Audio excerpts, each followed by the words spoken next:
when you open your social media, we know those that are selling real estate, and we know those that are selling other things apart from real estate. How you know? But you know now, you see it, like you have eyes, you can really see it. But let everybody continue doing what they are doing. There's a stage whereby you want to make sales for the commission, like, oh, I really need money. You want to make sales for the commission. And then you now get to a stage whereby, you know, you really... So was it like that for you at the beginning? Definitely now. All of us, we enter into this business because of money. But later we now saw that you have to have passion more than this. The passion has to be more than the money, because when you think of the money, like the money compared to all the stress, the headache, the being available 247, if you don't really have passion, you just quit, because there are other business that can still give you this kind of money. So if you real estate requires you to be available 247. 247, no, we don't have a closing time, because we don't have a closing time now. With the fact that some of your clients are diaspora clients, you might be ready to sleep now and say, oh, I'm done for the day, and somebody just calls you, hello. I know all these diaspora clients, the way they can be. Especially some of them, that all those UK people that they are so lonely. Once they start talking to you, all the story of their life. Are you serious? You have to listen. Yes, ma. And you have to comment situations like that. Yes, ma. That's true, ma. Oh, yes, ma. Yes, ma. You have to talk about some people's life story before you now get to the subject matter. Ma, okay, this property you asked about, it is located here and here. Let's say, for instance, you're in church and a client calls you. Are you laughing? God forgive me, I'll bring that call. Okay, wait. We pay tithes now.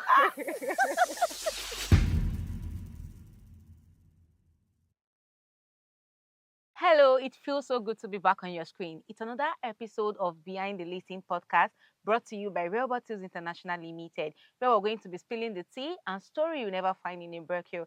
And don't forget, this is your VIP pass to the world of real estate. I remain your humble host, Amaka Amara, and with me here, I have one of the top-selling realtors here in Nigeria, another person than Miss Margaret Ifeni, the CEO of Goldmeg Realty. So let's say hello to her. Hi, Amaka. Hello, Miss Margaret. How are you doing? I'm very fine, and you? I'm fine too. You look beautiful, by the way. Thank you. I love your outfit. Oh, yeah. I think it's my first time seeing you on Ankara. I've not seen Ankara before. You know, it's not like the regular sites where you get to wear jeans and trousers, sneakers. Yeah, you look so beautiful. Thank you very much. Okay, so please, can you give us a brief introduction about yourself? Okay, my name is Ifeni Margaret. Ifeni Margaret, just like you rightly said, and I'm the lead consultant at Goldmeg Realty, where we help landlords make real financial decisions with real estate. So now we've been into selling of lands and houses, but now we are diversifying into helping landlords make good decisions via agricultural real estate. So why are you diverting? Yes, because like we've had enough of just buying land and keeping it, waiting for it to appreciate, and the land is just there, not really appreciating like that. So we've gotten to an extent whereby instead of a land just waiting there, let it work for you. So, and agriculture is do you think agriculture is the new money or something? It's the new oil money. Like, wow. Don't you wonder why our forefathers, those guys that had farms, they were so rich? Wow. Bastardly rich. So talking about agriculture, what product do you think like we give them that money, like the big money? I think agriculture is wide. Like anything you are just planting, majorly cocoa, plantain, cassava, cashew, like anything you are just doing, just do it on a large scale and you make profit. But I think oil palm, cocoa, coconut is actually the real money. So what you're trying to say, because people used to say land banking is actually the best and all, like from my experience, I don't know. I don't know. Land banking used to be the best, but now it's now like a mixture. Instead of waiting for your land to appreciate, now let it work for you at the moment. So use it to involve in agriculture. Then it's still like land banking, but you're not just waiting till then. You're making money from it now. And when it appreciates later in the future, if you decide to turn it to residential real estate, you still also make money from it. But talking about this agriculture, do you think there's any risk attached to it? Because I feel like even landed property, there are risks. There is risk in everything. Like it's just for you to know how to maintain your risk in the minimum, the most minimum level. Like even coming out here is a risk. Like everything in life is a risk. It's just you can't predict. Yes, you just have to be ready for anything that comes your way. And I think for agriculture, if you have your insurance, if you work with a good insurance company, the risk is minimal.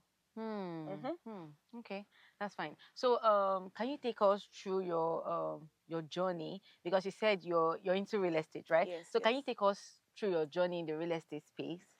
Oh, my journey. I'll say my journey has been so you're laughing. I think it's very tough. I don't know. I can't really say it's been an amazing one. It's been a roller coaster of opportunities, ups and downs, good and bad times. I want to hear the good and the bad, the ups and downs. Tell me, you want to hear the bad? Yes. Like I'll be sincere for every realtor you see out there.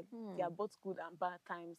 So just being a strong realtor, you just have to be so determined and strong-hearted. Because a lot of things will come, they will shake you. Even if you don't, it's not even, there's real estate outbreak. Really? Exactly. No, I was thinking it's just relationship outbreak. I make you cry. Real estate outbreak. Imagine you've been trying to push a property for so long, you've been trying to market the property, do a lot of adverts, and just when you just got a client that you just want to key it with, and the company tell you sold out, that one is not outbreak. You've done all you can to do to get a client. You spent a lot of money on adverts. You've gone for inspection. You now saw somebody that says is interested in it, and the company says so that you try all your best to reach out to the company. You use your connection. Please sell. Please just give me one plot, and they tell you sold out. Wow. And later in the next, let's say 4 or 5 months, they now tell you it's reopened. Can you imagine? But why do you think they do that? I don't know. I'm not the developer. Okay, wait, but do you think developers are being mean? I can't say. I don't know what's their mind. Okay, so how long have you been in the real estate space? I know, talking about your story. About 3 years plus. 3 years plus. So when you started, did you just make your first sale? It didn't happen like magic. How did it happen? There's always a process now. And just so talking about this process, what's the process like? Can you expand? There's a process like you have to. There's a process of awareness. There's a process of getting information. You can't just start selling real estate like that. Real estate is not pepper. It's not rice and beans. It's not manna that falls for. It's not even something that they sell by the roadside that anybody will just come and give you money to buy it. People that put down money to invest in real estate, it takes them to. It involves the process of making a decision. Oh, I want to buy this thing. It's not small money now. Somebody will drop 1 million naira then. Now 2 million, 5 million. You have to think through it and be sure that, am I really making a good decision? So you have to start with the process of getting information, learning how to sell real estate in a professional manner. Then going out there, advertising, using various sources of various advertising medium to get customers. Then even after that, you have to follow up with them, trying to convert your leads and your prospects into clients. Because a lead and a prospect is not a client. You're not a client until you've made payment. Until you made payment, yes, right? Yes. So talking about follow up, I think some clients they feel like you are. Sometimes it feels like you're being desperate. How do you do your follow up? How do you do that without showing that you're being desperate for that sale? I think for follow up, it's dicey because I've had instances whereby I follow up aggressively with clients and they like that aggressiveness. Really? And they are like, they pay. And whereas I've also been blocked also by a client because I was being aggressive. So sometimes you just have to know what applies to different people. Some people like, I lost in touch because you've not been sending me those your messages. When I see those your messages, my mind will be like, yes, I want to buy from this lady, I want to buy from her. Another person is like, you are disturbing me. I already gave you my word. A client even blocked me, one of my very good clients. Wow. Okay, then she was a prospect. She blocked me because then it was still hot. Yeah, and she's a lady, right? A lady. But do you think ladies are being mean? Let's be truthful to ourselves in the real estate space. It depends, though. So if you actually want to walk up to maybe you see someone you want to walk up to and like prospect like you, do you prefer walking up to a male than a female? What do you think about that? I think male. Why? Because I've always been having male clients, and I don't find it difficult dealing with male clients. I think the male tend to respect you, give you audience, listen to you, they value every information you give them. Yes. But ladies, hey, iron machine. Wait, they give it to you hot. My fellow ladies. But I feel they're supposed to be supporting women, but this time around, women are not supporting women though. But there are still some sweet ones out there. Yes. But they are rare. They are rare. But I just feel this is a gender thing. Like female, they're supposed to like support their fellow female and I don't know. Maybe in our next word. But in this word, I'm not sure. I don't really have more female clients. Wow. The female client I have, she was one that was still threatening me with Ayilala some weeks ago. Wait, so what was that about? Can you like throw more light about that? No, now you know some clients are they are temperamental, like they have, you know, some have been scammed a lot.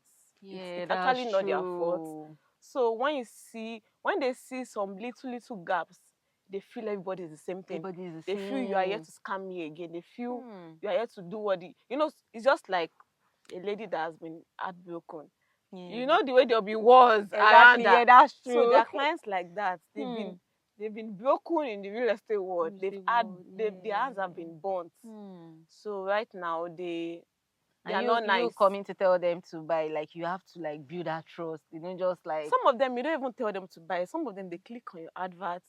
They are the ones that even come to you, but they still stress you out the most. But as a real estate consultant, you just have to do your job and just be patient with everybody. I think real estate space has given me an opportunity to be patient because I'm not really a patient person. Are you serious? But you look like someone that is patient. It's real estate that taught me to that.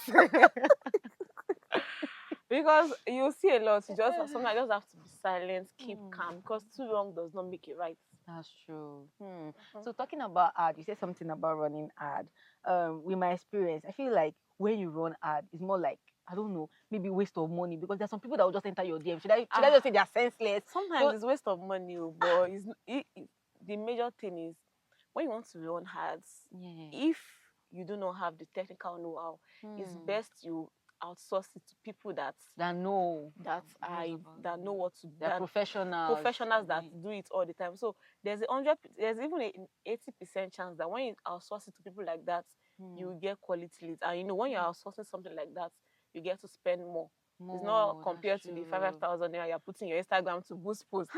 So you get to outsource it to professionals. And if you want to do it yourself, you have to make sure you have good knowledge, like you know how to run it, so that abokis will not just be entering your DM because you just hear hello, exactly. Malam Kiniko for some Malam, is that Malam Sanusi? Like from where to where? That is my money to buy trouble.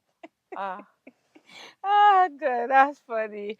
Okay, so how's the sales been? Like the pressure that comes with sales and all. What can you say about that? Like, can you just share your the pressure that comes with sales is something else, because just like they say, woman being is a table. Yeah. Even if you make a sale today, Amaka, you want to make a sale in the next tomorrow. You want to make another sale tomorrow. That's true. For Realtors, like I've never seen anybody coming to a conclusion that these sales I've made is enough. I'm okay. Like even the top ones out there, you see everybody keep showing up, because they want to make sales. So you can never be satisfied. And I think it comes with a passion of helping people create wealth, helping people build legacy, because it's not just about you making the sale as a realtor. You are changing somebody's life. You're helping them build generational wealth. Either selling land, selling houses, or other forms of real estate investments. Okay. So do you think working as independent realtor is more better than like working for someone when we're talking about pressure? What do you think? I think the pressure is worse when you're even working for yourself, because really now you are being true to yourself. If you're working with an organization now, they are the one telling you what to do. They are the one, we need to achieve this sales target because of this, because of that. You might feel like if you are tired, you can even resign and say, please don't kill me, Jerry. Is it only your company? Like, but working for yourself, you know the reason why you are working. You know what you really want to meet. You have your personal goals and ambitions. And the older you get and you're seeing that, hey, I've not achieved this. Hey, I need to do this. So that pressure, even as an independent realtor, like you have all the whole time to yourself, but you still don't have the whole time to yourself because your brain is thinking 247. You're looking, what am I doing next? What am I doing next? Yeah. Okay. So sorry. Okay, so talking about the real estate space too. So let's talk about desperation. Because people have this ideology that real estate, the ladies in the real estate sector, let's just say maybe, let's say 80%, they are desperate for, should I say, the money to get clients, and they can do anything. More like once you just like meet someone and you tell the person that, okay, I'm a realtor, they'll perceive this, I don't know, about the lady. I don't know. And that's how it has been. That's the idea people have. Like, what do you have to say about that? Do you think it's actually true? To some extent, it can be true because we've seen things. Even when you open your social media, we know those that are selling real estate, and we know those that are selling other things apart from real estate. Camouflage. How you know? And you know that you see it. Like you have eyes, you can really see it. But let everybody continue doing what they are doing. But most times it's not like that because I have amazing colleagues, and even you, nobody will see you and say you are selling real estate for something else. Like it's a position of you're exchanging values. I'm helping you build real estate. I'm helping you build generational wealth and help you make good financial decisions. The commission is nothing compared to the benefits you will be having as the client in the future. So you even talking about generational wealth. I think this is something that all these clients, they need to understand, especially the male clients. Yeah, they think they're doing you a favor. Exactly, like, they're doing you a favor. Is it my name that's on a document? Maybe when they start putting my name on their document, I know that you're doing me a favor. But in as much as I know putting my name on the documents, is your money. Your money is in your pocket. Exactly. You're the one benefiting from it. So it's not me. Wow. Okay, so what advice do you think you can give to like this set of people, like people showing desperation and all? What advice do you think you can give to them? Okay, I would say nothing lasts forever because like the Yoruba will say, it's better to have a good name. Like good name is really an asset because you can't go around messing about because you want to to seal deals. You can't go about doing things that are not morally right because you want to seal. How long do you want to do it for? How many people do you want to sleep with? That's true. The body will get tired. You get old one day. And you not look attractive again. And funny enough, it's the professionalism people are putting into their work now. The relationships they are building that's making them to have sales. There are a lot of realtors out there, but people keep choosing those that they know, those that they like, and those that they trust. So you just have to be professional. You have to do what is right. What is right. Even if other people are doing the wrong things, but keep doing what is right. With time, you get people that will value your services. Okay. Yeah. So what's one thing about real estate that you feel people talk about, but it's false? So do you have like an idea about one thing that people talk about that is false? Yes, about real estate. Yeah, I would say like all developers are the same. Can you like give us like breakdown on that? You know, I would not want to mention this, but you see this guy Scott when he start shouting. So because of that, a lot of people have said like, oh, all of you are the same, all companies are the same, all developers are the same, oh, all of you are. I prefer to buy from Monile, and I'll be like, you don't know about it. Even the P1, they might have their good sides. Not all developers are the same. Some are intentionally being fraudulent. Why some are not fraudulent? Some have a passion. They have a passion for this thing. You have people that they have track record. You have people that they have integrity, despite the fact that situations tends to paint them in another manner. So talking about Omonile, do you think the Omoniles are the real devils when it comes to real estate? Do you think they are the real devils? They are, because how will you sell a land to a company already and they've done their due diligence, they paid for it, they've gone ahead, start perfecting title. Those ones have sold to clients, and you now come and say that, oh, you see that land, something has happened though, because another person has lured you with bigger money and you collect for now. You sell one land to 20 people, 30 people, and they are fighting themselves on it. So they are the real devils, though. They are devils. So are you saying, wait, are you saying so it's better for you to like work with a trusted real estate company than Omonile? I don't know. People used to have this ideology that going to Omonile is always cheaper. They feel so. Definitely it's cheaper because what is Omonile going to provide you? It's just giving you the bare land. It's giving you a receipt. So they don't even give documents. They don't give documents. Just receipts, family receipts. So it's not providing you any development on the land. It's not giving you any assurance. Not giving you anything now. Family receipts, some receipts that are even being forged, they are not even real. Wow. So it's definitely going to be cheaper because for the real estate company now, they are providing you, they are giving you much more than what you are paying for. It's more than receipt. They see to it that your documents are done properly. They see to it that your documents are registered. They see to it that you take full ownership. So you have to pay more for it now. You have to pay for your deed. You have to pay for your survey. Exactly. It will be definitely much more expensive. Much more expensive than that. Okay, so in our society today, we have realtors everywhere. Do you understand? Do you think people just wake up and they say they want to be a realtor, they don't go through the right path or something? Yeah, we have more of agents. Like everybody's now an agent, not realtors. Okay, agents. Because I think the real estate industry in Nigeria has not been so. There have not been a lot of checks and balances. Yes, it's still in the hands of private individuals compared to other countries whereby you get to have license before you even practice to become a real estate. I saw this thing online on IG, I think last week or something. They were saying that there's going to be a new rule for in the real estate sector that before you become an agent that you have to go through some process. I think that would be better so that it will streamline the agents we have out there, because now some clients see all of us as the same thing. They'll be like, oh, imagine somebody comparing you to all those house rent agents that will tell you that before you can come and see a house, you have to pay 5,000 naira. 5,000 naira, and they believe that you are living on 5,000 naira. They believe that you intentionally want to just collect what's 5,000 naira in this economy. So imagine somebody comparing you with that. So we need that regulation so that they'll streamline the shafts from the main people. Exactly. Because I feel like there will be some agents I don't know how to put it. As a real estate, as a realtor, you do more than an agent. Sometimes you even provide advisory services. You provide you let your client know, it's not about the commission, because you have to make sure that your clients make the best investment decision that suits them.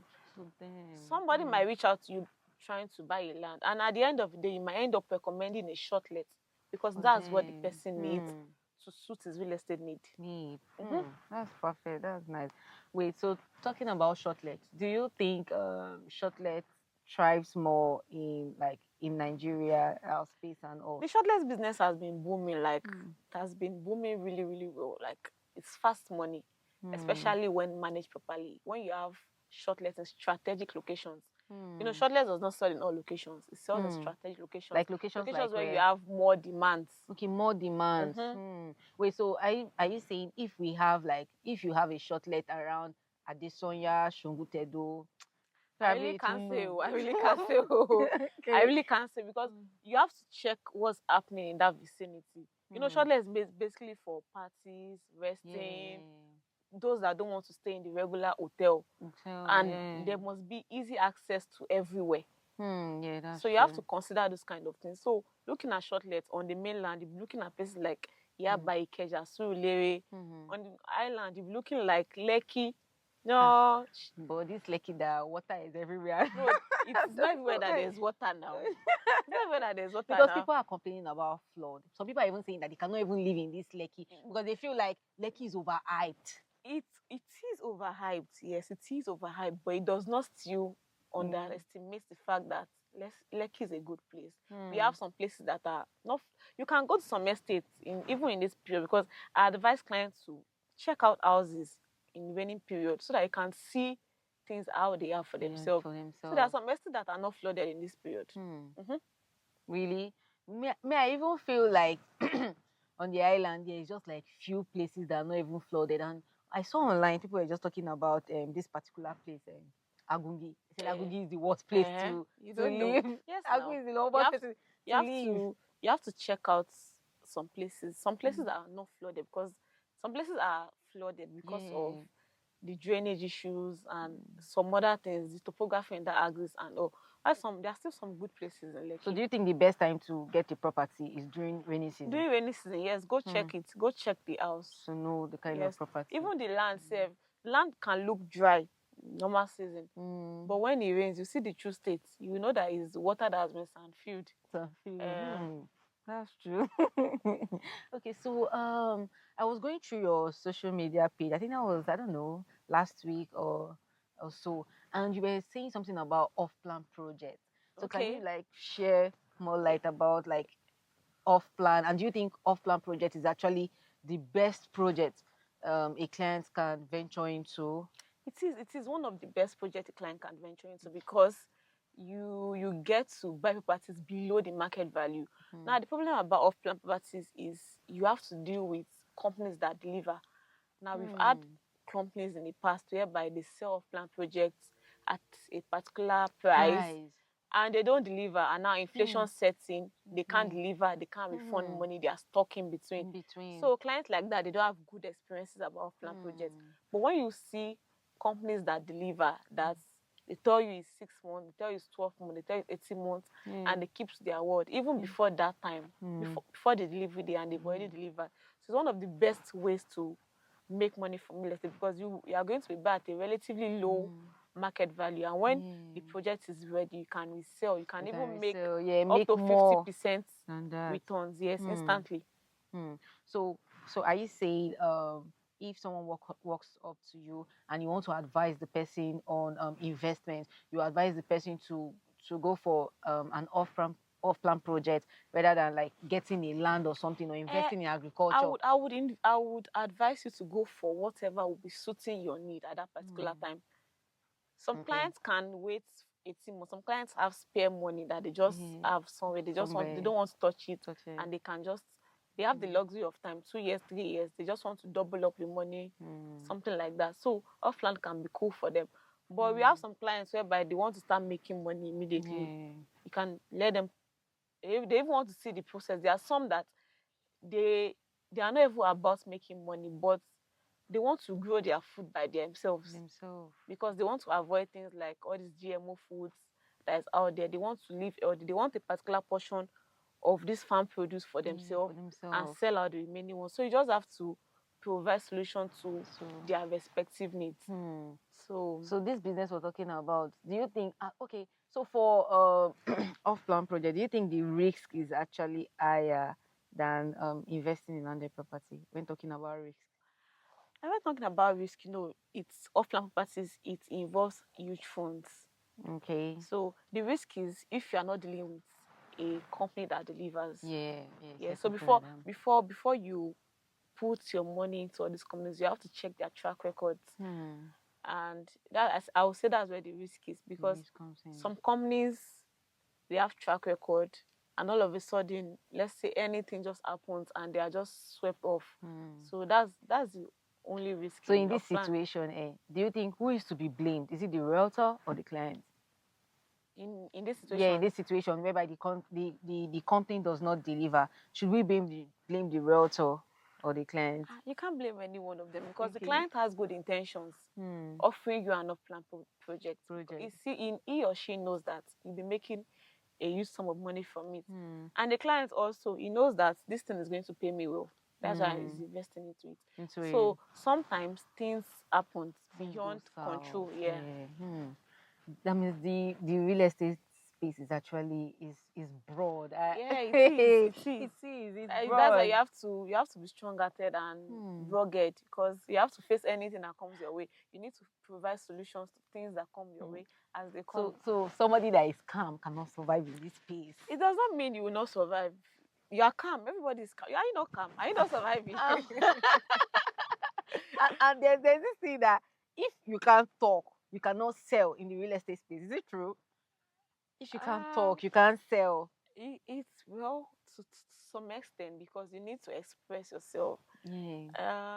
Nobody's a talkative, but sometimes you need to just express yourself. You are trying to convince somebody to buy. You're trying to convince somebody to buy something that will benefit them more. Imagine. You're convincing them to buy what to benefit them. So you have to be outspoken. You have to be outspoken. So yeah, you need to talk. You can't be you can't be shameful for what is gainful, like somebody would say. Shameful for what is gainful. I love that line. It's gainful, so you can't be shameful about it. So it's more like carry your hustle. You carry it on your head because nobody's going to feed you. So has there ever been a time that you were shy? Probably when you started, you were shy about real estate. All of us are shy now. Am I not shy like this? No, you're not shy. I'm shy, very shy. Really? Why are you I'm a very shy person, though. Wow. Oh my god. But I can't face crowd, though.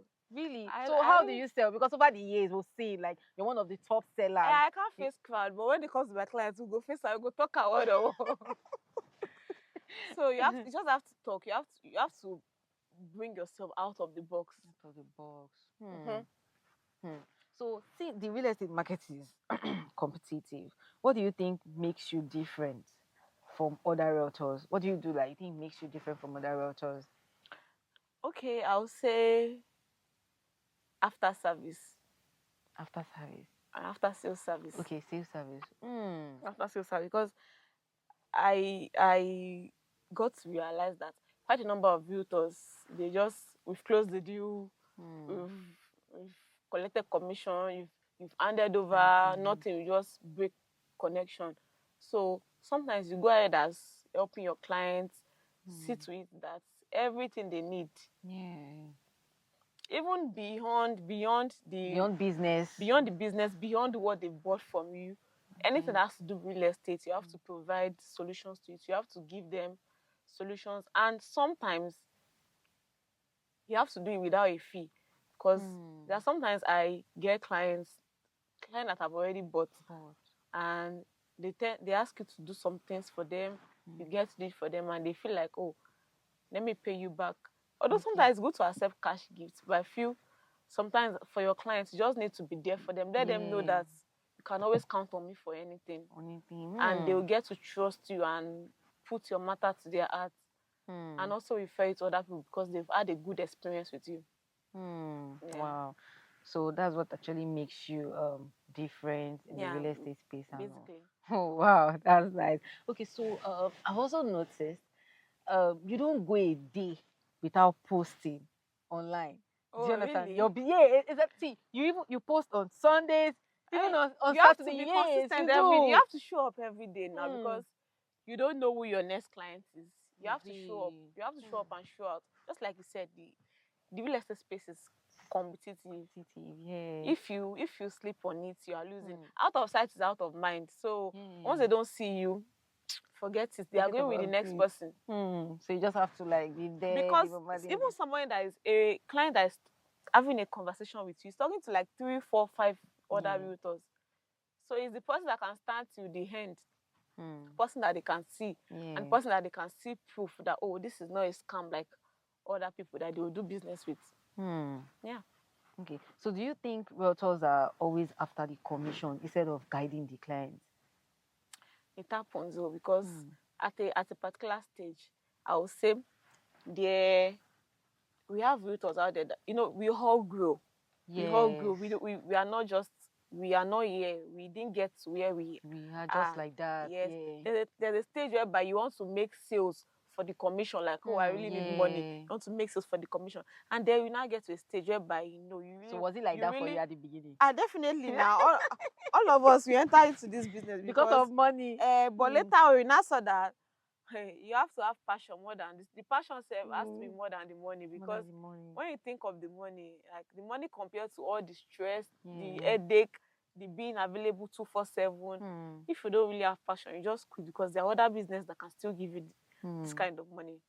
So talking about availability, so if you real estate requires you to be available 247. 247. No, we don't have a closing time, because we don't have a closing time now.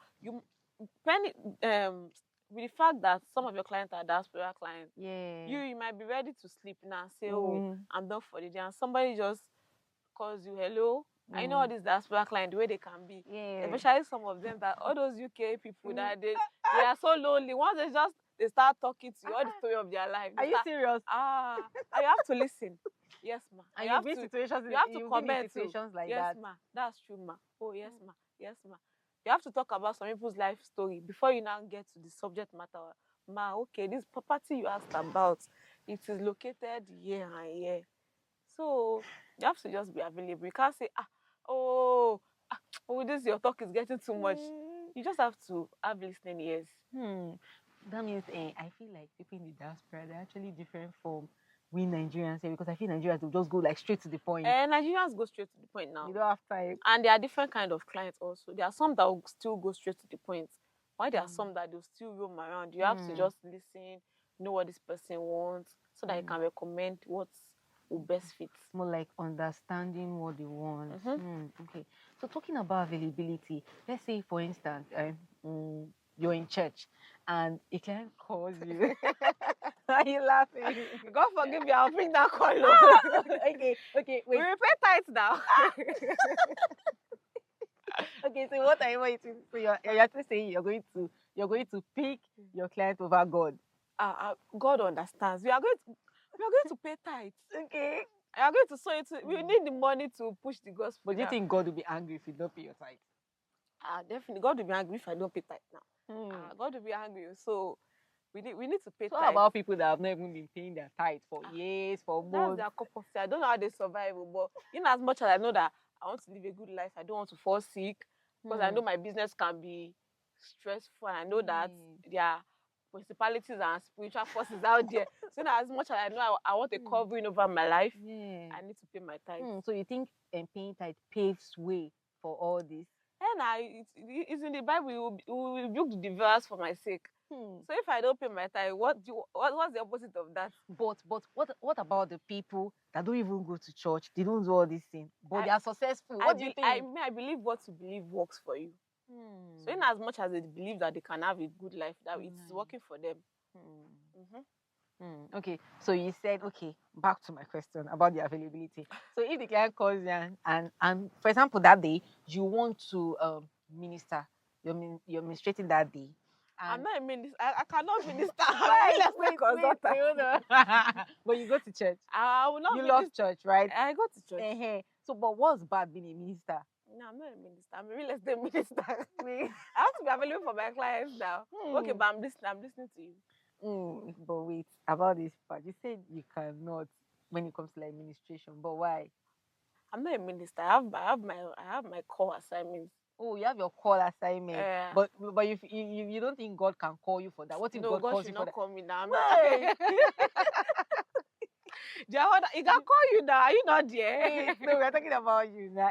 Wait, no, but you enjoy sitting down, listening to these people. Do you understand? People that minister to us. But why do you feel you can't do that too? It's not my calling. Really? It's not my calling. Not allow God call you. God might call you. No, now. Okay, so let's just say, for example, you were in church and your client calls you and says, Margaret, I need that property that we'll be trying to close and worth over millions.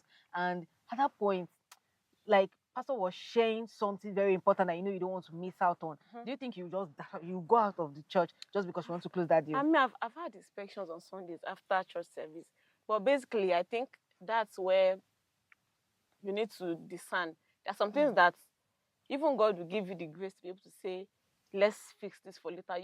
There's a way you can relate to a client and still be professional about it. I'm like, oh, okay, let's do this in the next 30 minutes. And you end up with what you are doing and you go back to meet him in the next 30 minutes.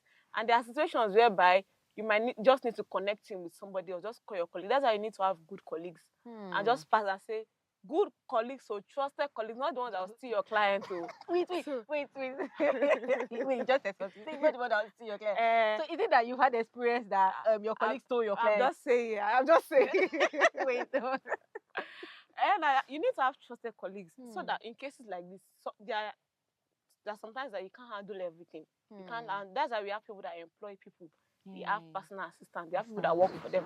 So in cases like this, you might just need to hand over. Just call somebody. Okay, I need you to attend to this thing for me now, and they get that sorted on your behalf.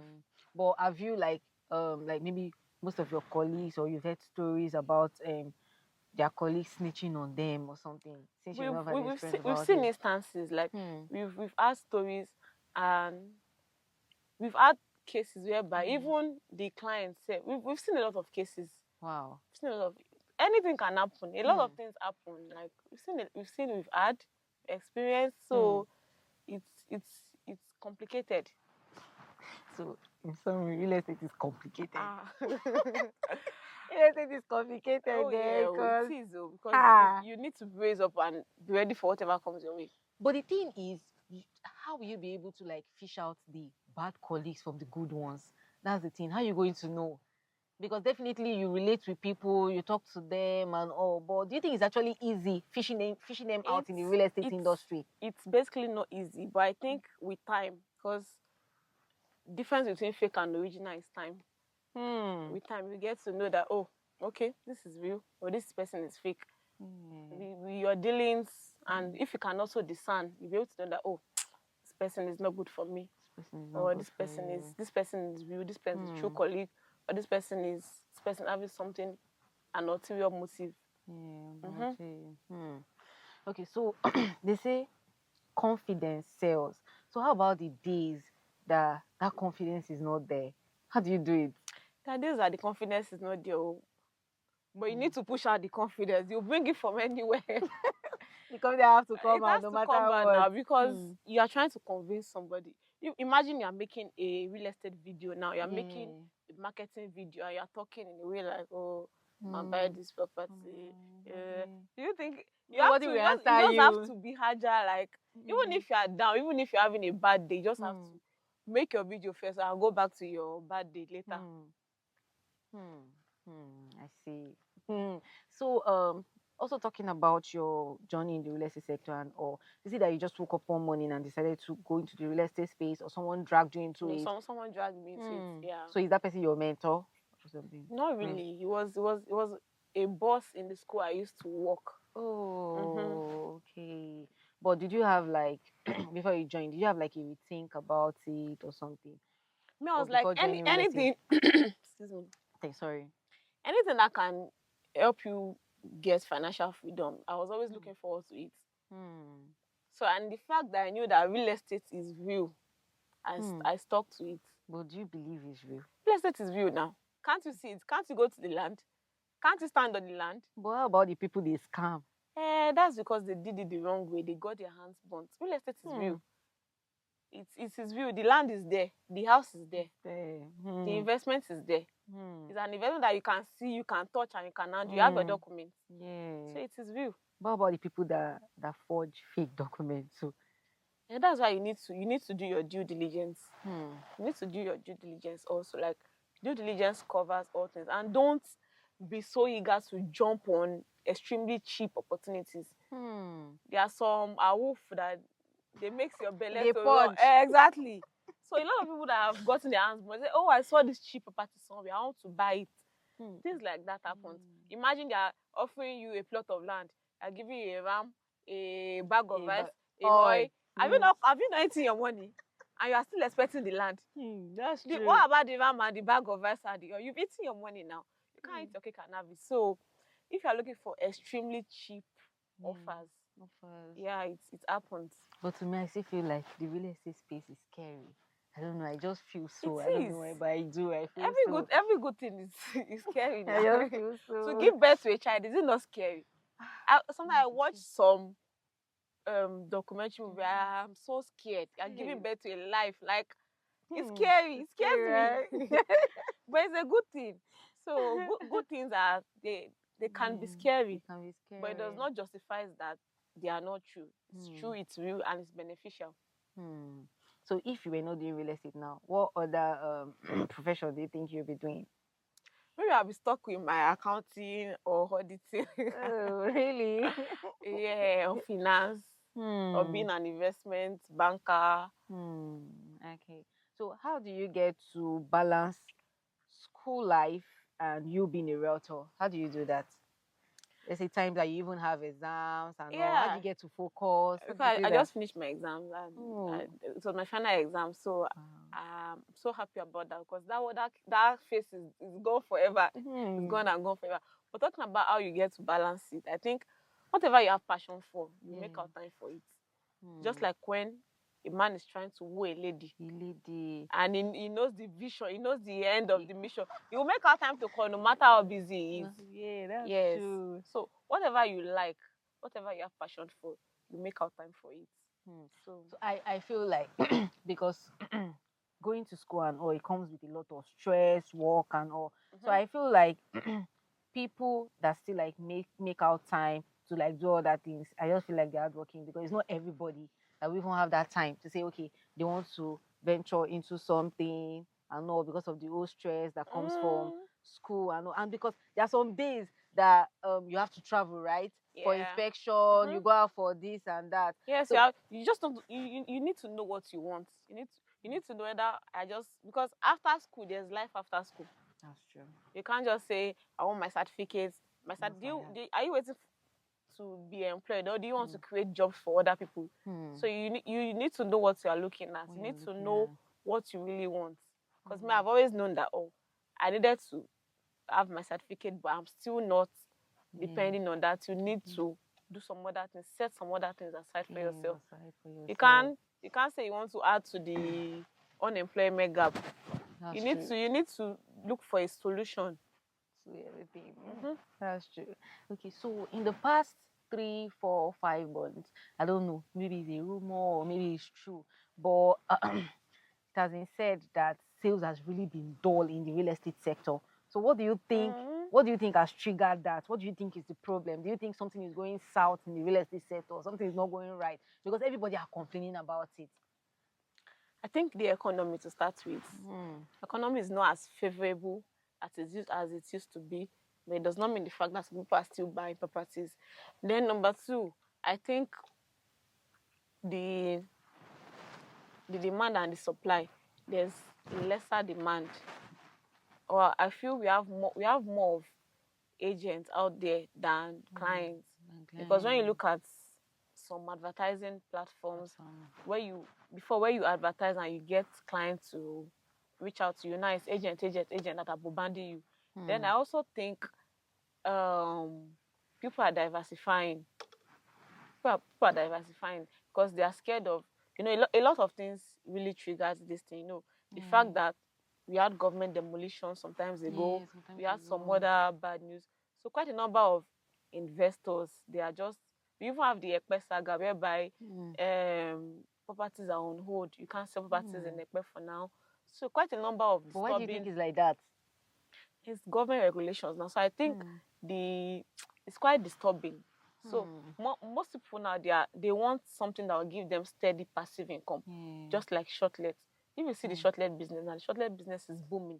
People are owning apartments. So I think people are moving from buying lands to buying houses and apartments.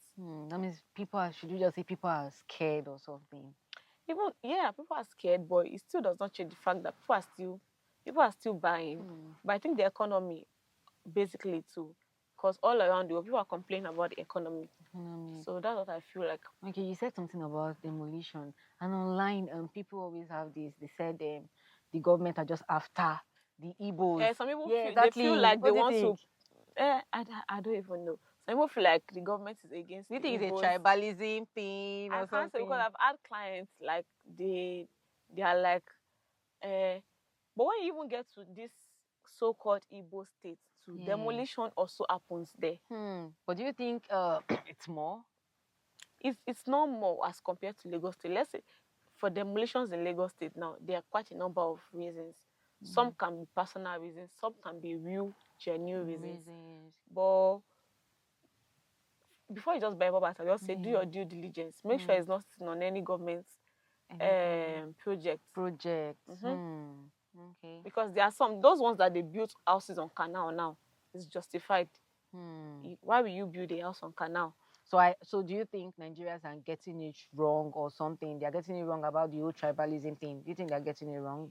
To an extent, I would say so. Because even Nigeria, you can the impact of a lot of Igbo people is really felt in Nigeria. You cannot say Nigeria is not for only Yoruba people. Yeah, that's true. And there's nowhere you will go that you will not even see like a Igbo man, No, Yoruba man, Hausa exactly. man, and So everybody. it's not Nigeria is not for one person. So it's a collective effort. It's a unison effort. So I'll say the tribalism they might be getting it wrong, maybe because it's not their own person that is in power. And you know, when something is affecting a particular set of people more, it does not mean it's not affecting the Yorubas. We have other people that their houses got demolished and they are not Igbos. So, do you think the government are actually acting right when it comes to like the real estate sector, even with the saga you said about like Epian, or do you think they're actually doing right? The government has a lot to do because the real estate sector is contributing to the development happening in every city. I think the government should partner with all these developers to see to it that things go smoothly rather than complicating their problems. Yeah, that's true. Because sometimes they tend to complicate their problems and they feel they are providing solutions to it. So I feel the government should just try and work hands. They should work in together with the real. But you I know, think they have okay, they have what? I think they have platforms. This Reda, maybe Real Estate Developers Association of Nigeria. I heard something about that too. I think they should just work hand in hand to see to it that they can achieve. In as much as know that the government can always try to behave somehow, but without because the government, they feel like the bigger power and also without the government we can't really do much. So if you have more of government support, the real estate sector will really go far.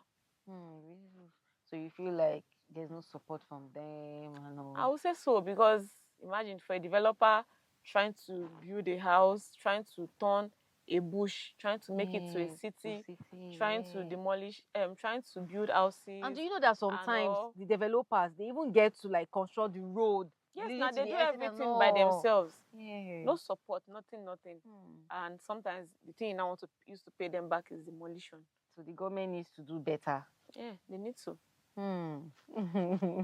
Okay, so talking about tax, what do you think about the recent news circulating online about tax, getting your tax ID in 2026, that without that you can't function, you can't do this, you can't do this? Do you think it's a means of extortion from the government?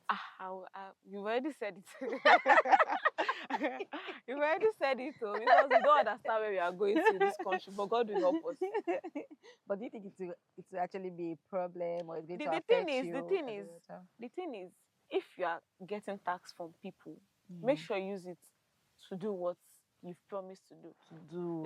Not situations whereby you get tax from people and you eat embezzle it. Exactly. The government hospitals, the general hospitals are dilapidated. There are no basic infrastructures and all. So it will be saddening. It will be a sad thing whereby we get to see that they don't use this money for what they promised to do. But if they use it for what they promised to do, definitely it's a good one. People will not hesitate. They won't hesitate pay now for because you can all. see what you are paying for. You're paying for. That's actually nice. So can you just take us around your challenges in the real estate sector? Do you think you have any challenges? Challenges? There are always challenges. Okay. There are always challenges.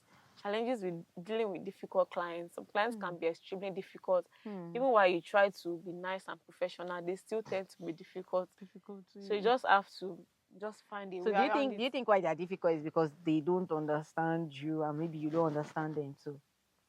I don't even. Some people are just naturally difficult. Some people are troublemakers. Though. They are the one that come to you to look for advice, and you still be the one advising them, and they'll be like, no, it's supposed to be that way. Supposed to that. I'll be like, do you want my advice or not?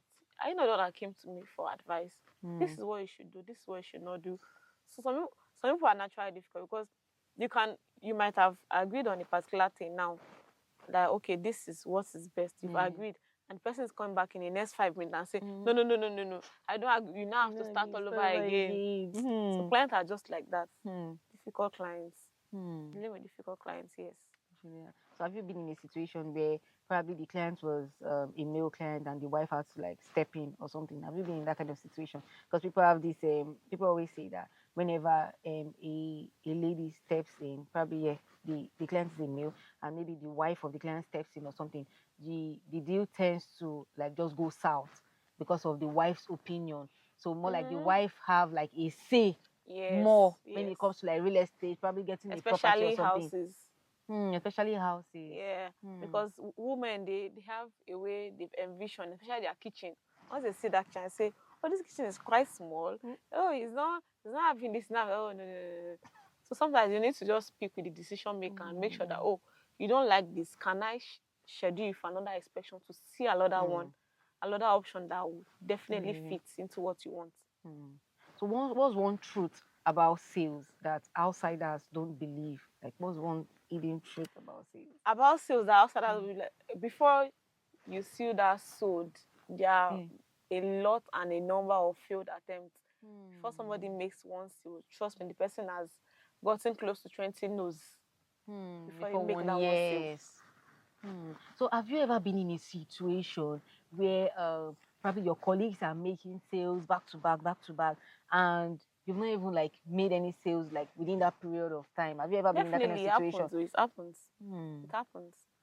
Okay, but have you been in that? I've been there. I've been there. You know, like I said, like I mentioned earlier, we are not here. We didn't just get here. We all grew into it. I've been in that kind of situation whereby your colleagues are making sales, you are not making sales, and you feel like I'm doing the right thing. I'm being consistent, but you might not just. That's why you need to ask questions. You need to ask people, oh, how are you doing it? Where did you get your last client from?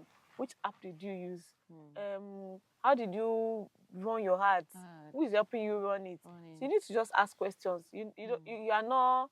You cannot say, oh, I know it all in this business.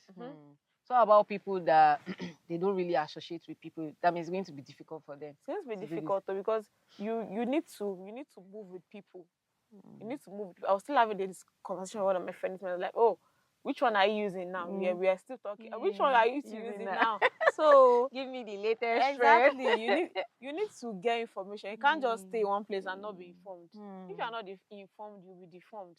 So you need to know what's happening. Because definitely every day ideas comes out, how you can go about this, how you can sell, how you can do this, different ideas. So have you read this Otedola's book, like No, Make It Big or something? I've not Because read I don't know, like social media, everybody's just rushing to get the book. A lot of people have read it, but I've not had time to read it. Okay, you've not had time to read it. But do you think it's going to be worth it? I think so, because we've seen extracts. We've seen some of the extracts. I think from the book. I think it will be worth it. To be worth it. Okay, that's fine. So what's the like boldest risks you've ever taken in the real estate space? Is there any risk you've taken in the real estate space?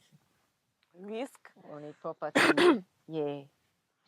I'll say having an inspection whereby we had to go with this jetty. What's that? This private boat. Really? Inspection? Where was the property located? Yeah, I have a call. My client's calling me. You see what we're talking about here now. That means you're choosing your client over us. My client is calling me now. I'm so sorry about that. Okay. So what was it like? Like the basically, I'm scared of water. Like I don't know how to swim because I don't know how to swim. I have phobia for water. So now having an inspection on whereby you get to stay, you are using these boats.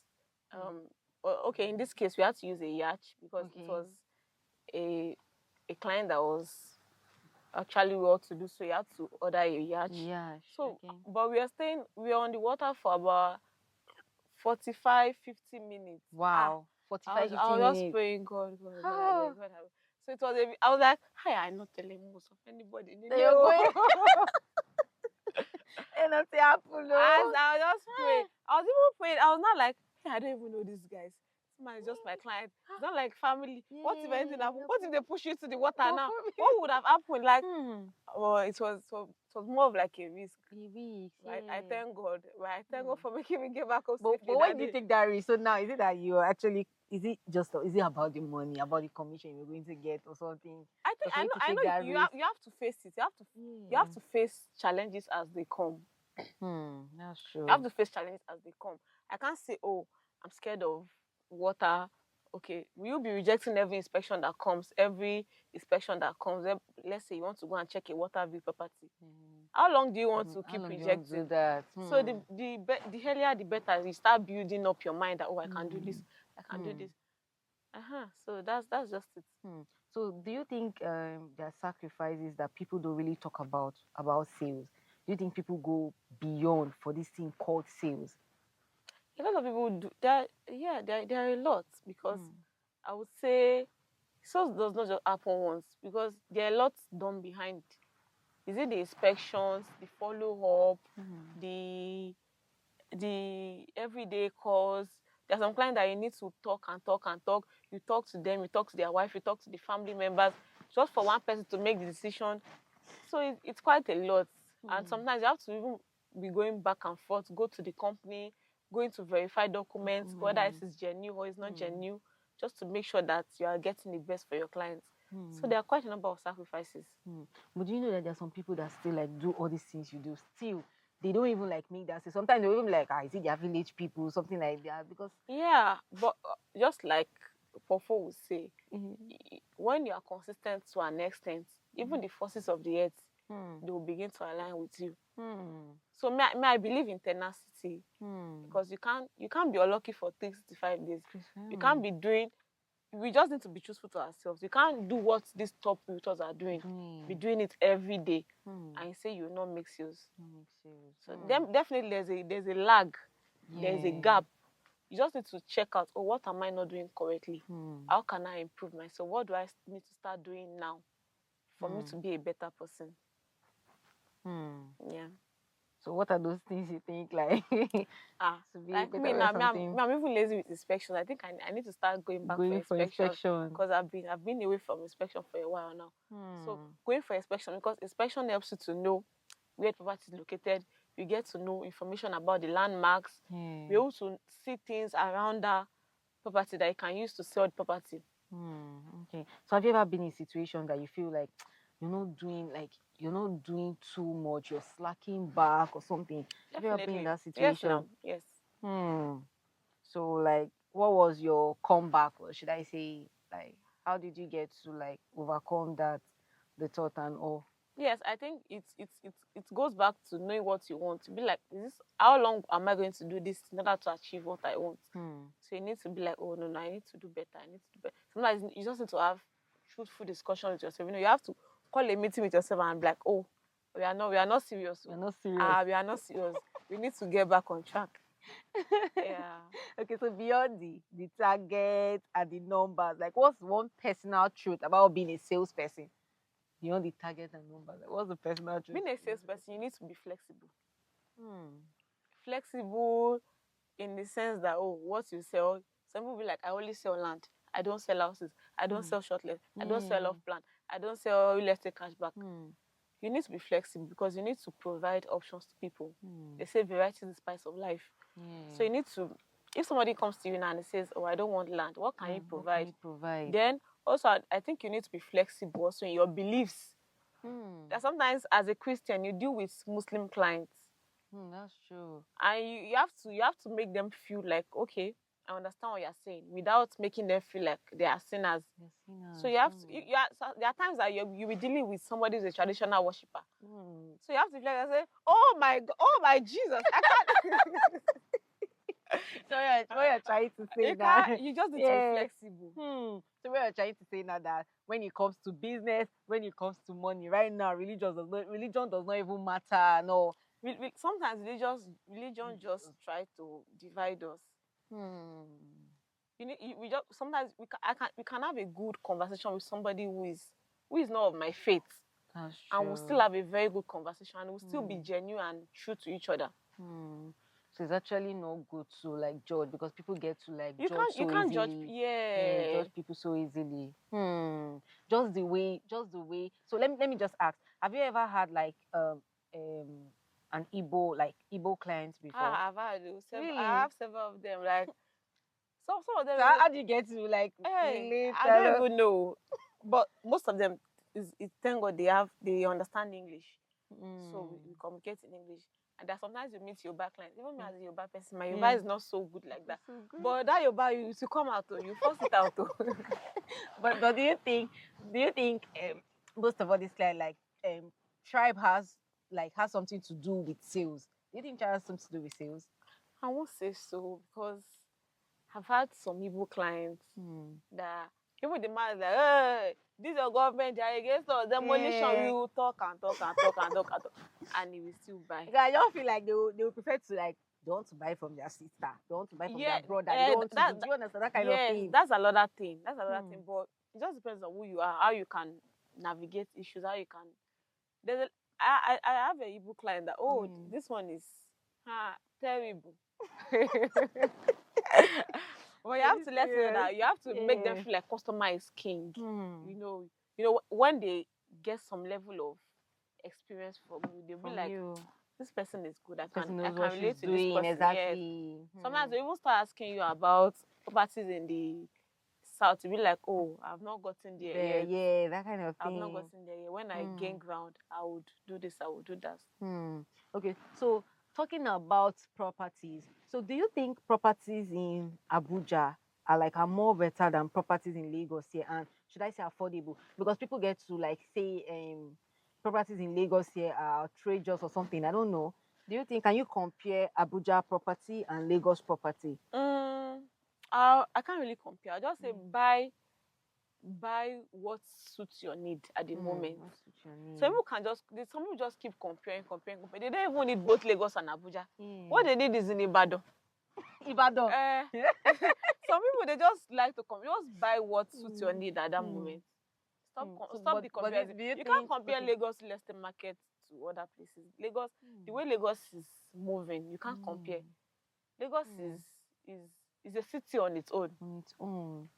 So, do you think Ibadan is developed enough for them to go there and settle down, or for them to get property? Ibadan is a good location.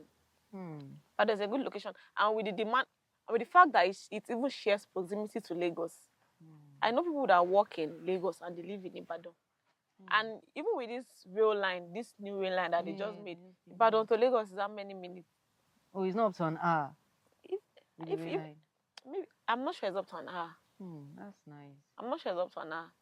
And it's stress-free and all, because I've been to Ibadan several times with the railway transportation, and it's very easy, seamless. So sometimes, and Ibadan is also thriving. It's thriving. Wow. Okay. So because going through your social media page, I've seen you've pushed products in Ikorodu. So do you think Ikorodu is fast developing? Because people have this ideology that Ikorodu is for old people, not for young people. Yes, people that go there, I don't know, it's not developed. I think Ikorodu should have been more developed than this if there were a lot of government projects there. Ikorodu, the way Ikorodu happened was that quite a number of people that just wanted their own personal homes that could not afford major places in Lagos, they moved to Ikorodu. So when you get to Ikorodu, you see more of personal resettlements, personal houses. It might not be so organized and all. So that's the idea of Ikorodu. And now that government is now citing some projects in Ikorodu, whenever you see government presence, that something is happening in this location. Happening there. So government has cited some projects in Ikorodu. We have the new NYC orientation camp. We have Agbawa Housing Estate, and some other, even Agbawa General Hospital, some other developments in that vicinity. So whenever you see government presence, that something is particular about this area. You need to be a part of it. Even if prices of land in Ikorodu, you cannot compare to how it was before. Okay, before 3, 4, 5 years ago, it was cheap. Now you go to Ikorodu, it's money.